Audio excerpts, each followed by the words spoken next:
21st question now you have to see. In a bank it says principal increases continuously at a rate of 5% per year. ठीक है, principal जो है वो 5% के rate से हमारा इंक्रीज हो रहा है. ठीक है, फिर कहता है an amount of ₹1000 is deposited with this bank, how much will it worth after 10 years? तो अगर 1000 रुपीज़ आप जमा कर रहे हैं बैंक में तो उसकी क्या वर्थ हो जाएगी 10 ईयर्स के बाद, उसकी क्या वैल्यू हो जाएगी. Fine. So what we are given is principal increases continuously at rate of 5% per year. Let P be the principal. Let P be the principal.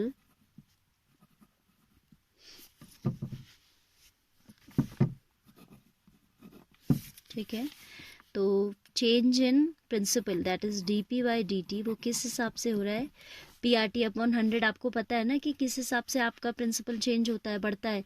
तो वो होता है PR is 5, T is 1, per annum it is saying, rate of 5% per year it is saying, PRT is 1 upon 100 that is equal to P into 5 by 100, जिससे मैं लिख ले रही हूँ 0.05 P. ऐसा क्यों, हम पॉइंट्स में क्यों कन्वर्ट करें, क्योंकि आप देख रहे हैं कि आंसर में जो एक हेल्प हमको दिया हुआ है e⁻ something it is saying, तो पॉइंट्स में चल रही है values. That is why I am not cancelling it, I am writing in decimals. ठीक है, आप यहाँ पे कैंसिल करोगे भी तो फिर later on you will have to change it into decimals. So initially only I am taking in that form.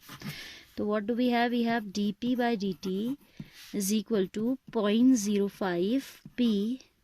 If I separate out the variables, it is dp by P is equal to 0.05 dt. Integrating both sides, we have integration of dp upon P is equal to 0.05 times integration of dt. This is log of P is equal to 0.05 t plus a constant of integration. अब इस constant को निकालने के लिए क्या वो कह रहा है कि ₹1000 is deposited with this bank, how much will it worth after 10 years. तो पहले तो हमें पता है कि इनिशियली 1000 रुपया जमा किया है. It means when your t is 0, P is 1000, isn't it? तो यहाँ रख देते हैं. तो this will be log P, that is log 1000 is equal to 0.05 into t is 0, that is 0 itself, plus c. तो c की वैल्यू हमारे पास आ गई, c is equal to log 1000. So from 1 we can write log p is equal to 0.05 t plus c के place में हम लिख सकते हैं log 1000. Keeping the similar kind of terms on the same side, this will be log p minus log 1000, which I am writing as log p by 1000. Log m minus n becomes log m upon n. You know this fact, so this can be written. ठीक है, उसको यहाँ पहले minus में ले गए और फिर ऐसे लिख दिया. देन यहाँ हमारे पास रिजल्ट आया, क्या रिजल्ट आया, log of p by 1000 equals to this. तो आपको ये रूल पता है कि this further can be written as p upon 1000 is equal to e raised to the power 0.05 t. ये आपको पता है कि log इस फॉर्म में कन्वर्ट हो जाता है, log of something equals to 0.05 t. तो आप लिख सकते हैं that this equals to e raised to the power this. ठीक है, वही मैंने किया है.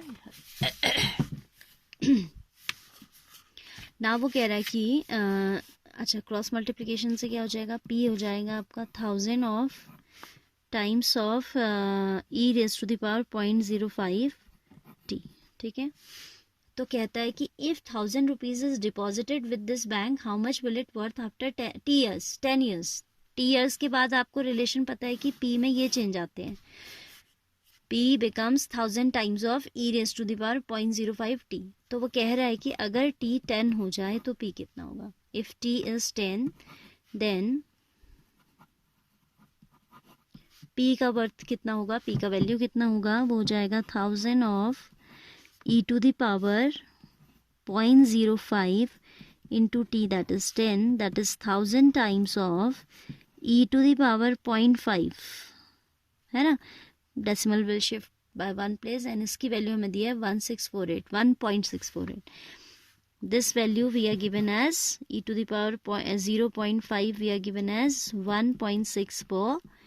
तो वो वैल्यू यहाँ रख देते हैं इज इक्वल टू 1000 टाइम्स 1.648. ये 3 zeros वैनिश हो जाएंगे बिकॉज ऑफ डेसिमल, आ जाएगा 1648. सो ₹1000 will worth equals to ₹1648 in 10 years. ठीक है, और after 10 years I can say.